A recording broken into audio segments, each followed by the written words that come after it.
You don't relax anymore. You don't unwind. You don't take a break. You just lie down, unlock your phone, and start slowly dissolving your brain in a warm bath of other people's problems. That's not rest. That's anesthesia. That's doom scrolling, the modern American bedtime ritual where you convince yourself you're catching up while your nervous system is screaming like it's stuck in airport security with a suspicious shampoo bottle. You tell yourself it's harmless. Just a few minutes, just checking what's going on. Meanwhile, your thumb is moving like it's on payroll. Your eyes are glazed over and your brain is mainlining headlines like everything is on fire, experts say. And you're not even shocked anymore. You're just numb. Congrats, you've achieved the emotional range of a dead iPad. Doom scrolling isn't curiosity. It's not staying informed. It's anxiety wearing a hoodie and pretending to be chill. It's your brain going, hey, what if I stay alert forever just in case society collapses while I'm asleep? Because nothing says safety like being exhausted, overstimulated, and vaguely angry at strangers you'll never meet. And the wild part is how normal this feels in the US. We don't end the day by exhaling anymore. We ended by scrolling through wars, stock crashes, political screaming matches, and a guy filming himself yelling at a barista. Then we go, wow, why can't I sleep? I don't know, maybe because your brain thinks it's living inside a 24-hour emergency alert. You're not relaxing on the couch, you're hiding. You're hiding from silence because silence might let a thought sneak in. Like, am I happy? Or why do I feel like I'm always behind? Or is this all there is? So instead, you grab your phone like it's a pacifier for adults with credit scores. Americans are especially good at this because we've been trained our whole lives to be productive, alert, and mildly panicked at all times. If you're not tired, you're not trying hard enough. If you're not stressed, you're probably lazy. Doom scrolling fits perfectly into that mindset. It feels active, like you're doing something, when really you're just marinating in dread. And notice the timing. You don't doom scroll when you're energized. You do it when you're already drained, late at night, after work, when your brain is fragile and your willpower has clocked out.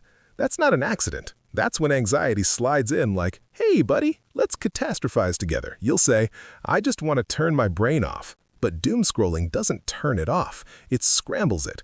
It's like saying you want peace and then blasting a police scanner at full volume. Your body is lying there, but your nervous system is running laps. Somewhere around here, by the way, if you're enjoying this uncomfortable mirror a little too much, you might as well subscribe, because clearly you're into emotional damage with jokes sprinkled on top, and that's kind of our whole thing. The scariest part is how sneaky it is. No one warns you. There's no pop-up that says, hey, this will quietly increase your baseline anxiety and make you feel vaguely hopeless for no clear reason. Instead, it feels familiar, comfortable, like emotional junk food. You're not even sad anymore. You're just flat. And then, the next day, you wake up tired, already tense, already behind, already annoyed. You don't remember why. Nothing terrible happened to you personally. You just absorbed everyone else's disasters like a human sponge with Wi-Fi. That's why doom scrolling feels different from reading the news in the old days. You're not choosing information. It's choosing you. Algorithms don't care if you're calm. Calm doesn't click. Calm doesn't share. Calm doesn't keep you staring at a screen at 1:47 a.m. wondering if civilization has an expiration date. So you keep scrolling, not because you want more, but because stopping would mean feeling, and feeling is risky. Feeling might remind you that you're lonely, or overwhelmed, or burnt out, or just plain tired of pretending everything's fine because you have a job, a roof, and technically you're doing okay. Doom scrolling is what happens when therapy is expensive, vacation time is fake, and healthcare comes with a deductible that feels like a prank. It's cheaper to numb out than to slow down. It's easier to consume panic than to sit with your own thoughts for 10 minutes without reaching for a glowing rectangle. And look, nobody's saying you can't use your phone. This isn't some live, laugh, love, delete all apps sermon. It's just calling it what it is. You're not relaxing. You're self-soothing with chaos. You're trading peace for distraction and calling it rest. Real rest is boring. Real rest doesn't come with push notifications. Real rest feels weird at first because your brain isn't used to not being hunted by information. Doom scrolling keeps you wired, vigilant, and strangely empty, like you're bracing for impact that never quite arrives. So, the next time you're lying there, thumb hovering, telling yourself you deserve to unwind, just know what you're actually choosing.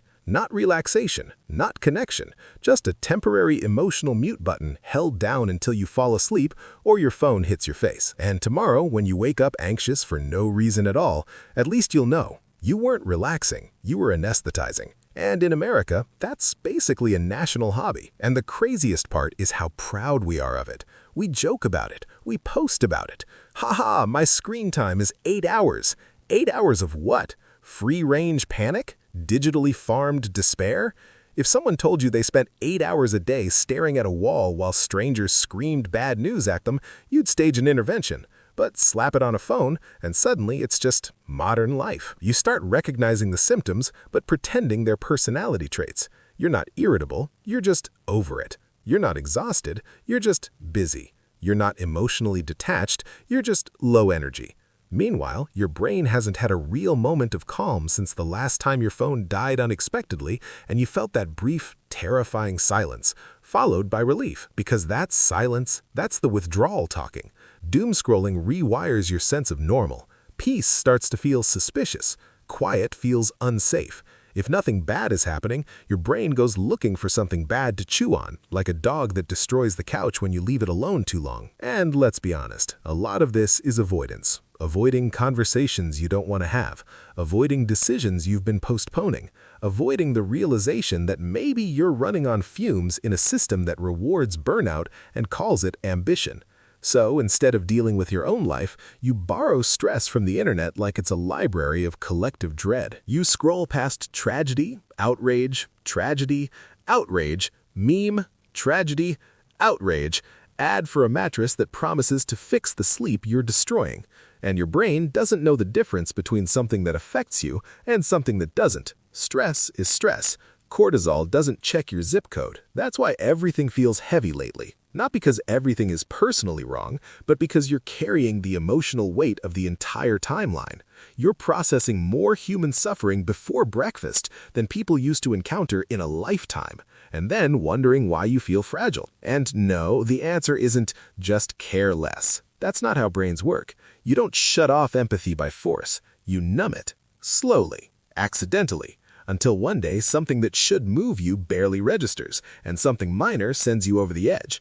That's the trade-off. You don't lose anxiety, you lose range. Doomscrolling doesn't make you informed. It makes you hyper-aware and underpowered. You see every problem and have zero control over any of them. That's not engagement. That's psychological blueballing. Your brain is revved up with nowhere to go, so you keep doing it, because stopping feels worse.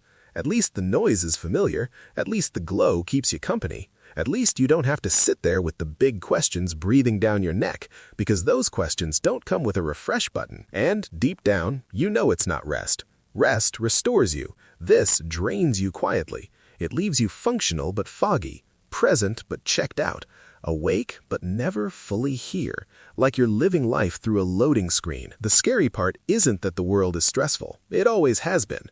The scary part is that you've been taught to cope by numbing instead of recovering, by scrolling instead of stopping, by anesthetizing instead of actually resting. So yeah, keep calling it relaxing if that makes it easier. But your body knows the truth. Your sleep knows. Your patience knows.